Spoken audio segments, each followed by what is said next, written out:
Let's now shift the focus to another huge issue and one of the biggest challenges of our time, climate change. Africa is bearing the brunt of the global climate emergency.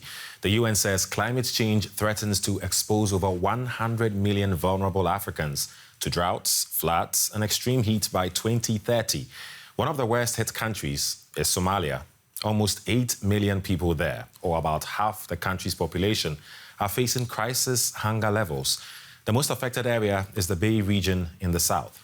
The UN says, barring a massive influx of assistance, that region is likely to see a full-scale famine in the coming months. Southern Somalia. This is what the worst drought in decades looks like. People displaced by climate change and conflict. Their only source of water is this distribution center in a displaced persons camp. The United Nations Humanitarian Agency has been sounding the alarm for some time. I've been shocked to my core these past few days by the level of pain and suffering we see so many Somalis enduring. Famine is at the door, and today we are receiving a final warning. It's been 4 failed rainy seasons in a row, and now the UN says a 5th one is on the way. But the problems in Somalia run even deeper. Decades of civil conflict, mass displacement, and one of the lowest standards of living in the world. What's happening in the Horn of Africa is a threat to a way of life which has sustained families and communities for generations. It's not just a lack of rain for 4 seasons. For many families, it's an end to the way they've lived. A surge in food prices worldwide and a grain shortage triggered by the war in Ukraine have made the situation worse. This entire region is on the brink of extreme hunger, waiting in vain for the drought to end. Clearly, to prevent such impacts of climate change in Africa, something needs to be done urgently. And industrialized countries need to fulfill their funding promises for contributing the most to climate change. That's a point that was reiterated by Ghana's President Nana Akuffo Addo. That was earlier this week in Rotterdam. Africa contributes the least to the climate emergency, responsible for less than 4% of global emissions. Yet we are facing increasing and more intense climate-related extreme events. We are indeed at a crossroads. If we want our continent to thrive, we have to adapt to climate change. And to achieve this, adaptation financing needs to start flowing at scale. And that's why earlier this week, African leaders traveled to the Africa Adaptation Summit in Rotterdam, Netherlands. But European partners did not turn up, and that was strongly criticized by African leaders. I want to note with a taste of bitterness the absence of the leaders of the industrialized world. I think that if we made the effort to leave Africa and come to Rotterdam, it was easier for the others to be here. They are the main polluters of the planet, and they are the ones who have to finance adaptation.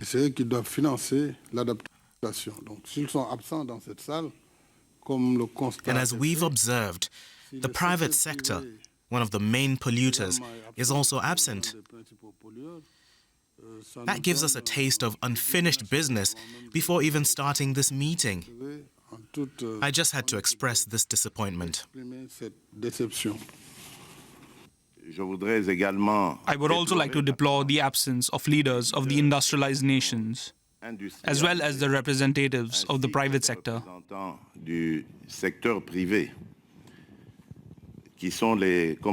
They are the biggest polluters and would have had to answer to our questions here. The absence of European leaders clearly disappointing for African leaders, as my colleague Christine Mundua, who was at the summit, also reports. I am in the Dutch city of Rotterdam, and while this country, the Netherlands, is one of the wealthiest in the world, it too faces an existential threat as it pertains to climate change. But the difference is this country has been able to invest in the infrastructure needed to literally keep the country afloat. Now, Have a look at that building behind me. That is literally the world's largest floating office, to give you a sense of what I'm talking about. It is in that very building that global leaders gathered for the Africa Adaptation Summit. Over the years, we've seen the international community make huge pledges and commitments to helping Africa with climate finance, but that money hasn't necessarily always followed through. And now this summit, which was held right before the COP summit coming up in Egypt in November, the idea was to get leaders on board to get that renewed commitment. But we have to talk about the elephant that wasn't in the room. And that is that while African presidents made the trip to be in Rotterdam, their European counterparts largely snubbed the conference. And so that did set the tone. But nevertheless, we were able to get a conversation with the president of the African Development Bank, Akinwumi Adesina, who spoke about the urgency for Africa and the cost of inaction. Africa is actually suffering. Africa is in a terrible situation with regard to climate. You see floods that are happening. You take the situation in Zimbabwe. You take the case in Malawi. You take the case also in Zambia that were pummeled by the cyclone Idai that destroyed more than $2.5 billion worth of infrastructure. You take a look at Basrai, cyclone that hit Madagascar, and totally decimated many things across the country, and put about 600,000 farmers. They couldn't really, it was flooded, and so therefore they needed support. You look at the Horn of Africa that is suffering for immense amounts of heat, low-cost invasions that are all linked to climate change. You look at the Sahelian region of Africa, all across the Sahel. You have drought and all of that. So basically, Africa is not just being affected by climate change, it's totally distressed by climate change. And therefore, the whole issue is Africa, which contributed no more than 3% of the problems we have today, is suffering a deluge of problems as a result of that. We lose on the continent today anything between $7 and $15 billion a year as a result of climate change. And we are very, very low-income countries generally. And if we don't get enough climate finance, that will rise to $50 billion a year. You can imagine how much that is for us. Almost 7% of our GDP would be lost because of climate change. And so we do need to have a lot. And the amount of climate finance that Africa needs, we need anything between $112 billion a year to $125 billion a year. But Africa is only getting 3% of global finance, right? And so, which means that Africa, which actually did not cause climate change, is now suffering disproportionately from that. And that's why for us at African Development Bank, we decided to take a bold effort. We say, well, look, we're not just going to wait for everybody else. We're going to go out and start doing climate adaptation monies for ourselves from the African Development Bank. So we launched what's called the African Adaptation Acceleration Program. We like to call it AAAP, right?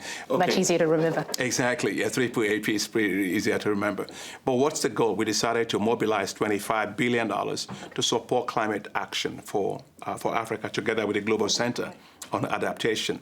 And to show that we really mean business, the African Development Bank put down $12.5 billion out of the $25 billion. So we're just trying to raise $12.5 billion for that. But that said, it's still very small regarding, compared to what we need to do. So what we need to do is that the $100 billion a year that were promised by the developed countries to developing countries to support climate finance, in particular adaptation for Africa, really needs to be on the table.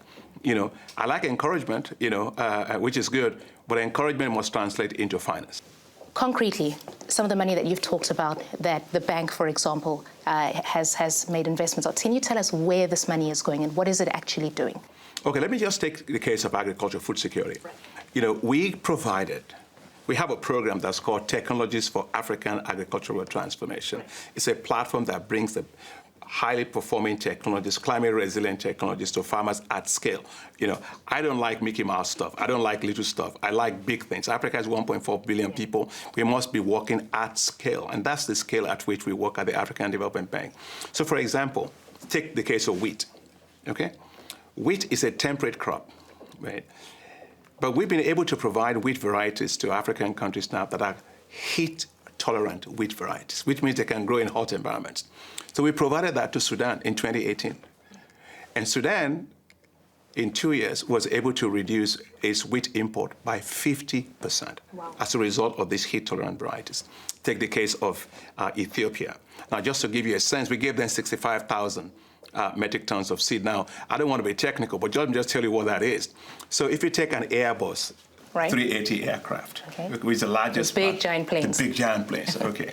The total weight of the people, of the cargo, of the fuel is 98.4 metric tons. So when I say we provided Ethiopia with 65,000 metric tons of seed, that's about 666 Airbus 380 aircraft packed on a landing strip. To the brim. So you can just imagine, full with seed. Now, it revolutionized and transformed things for Ethiopia. In 2018, they cultivated these new varieties on heat-tolerant varieties on 5,000 hectares. Right. By 2020-21, they had reached 87,000 hectares. Right. And by this year, they had reached 645,000 hectares. So that for the first time in Ethiopia's history, they didn't import wheat this year. Next year, the Prime Minister tells me, Abiy Ahmed, that they will become a net exporter of wheat for the first time in their history. So that is the kind of technologies that we're talking about that we do. I'll give you another example of what we do. We have a program called African Disaster Risk Insurance Facility, which basically, when countries go through drought, you know, you got to insure your farmers, your pastoralists, because they lose a lot of their animals and stuff like that. Or the countries have catastrophic risk events. You know, you have to insure your countries because you have to take money out of your public financing to repair infrastructure and all of that. So this particular one, we did it for, we now have about 10 countries that we support with it. And a good example was Madagascar. When the cyclone Bistrai hit it, we actually insured them with $4 million against catastrophic risk event. So when that happened, they were able to get an insurance payout of $12 million, which allowed them to be able to compensate 600,000 farmers that were affected by this. So that is the kind of practical things that we are talking about in terms of action at scale. Mr. President, thank you very much for your time, sir. Thank you so much. We appreciate it. Thank you.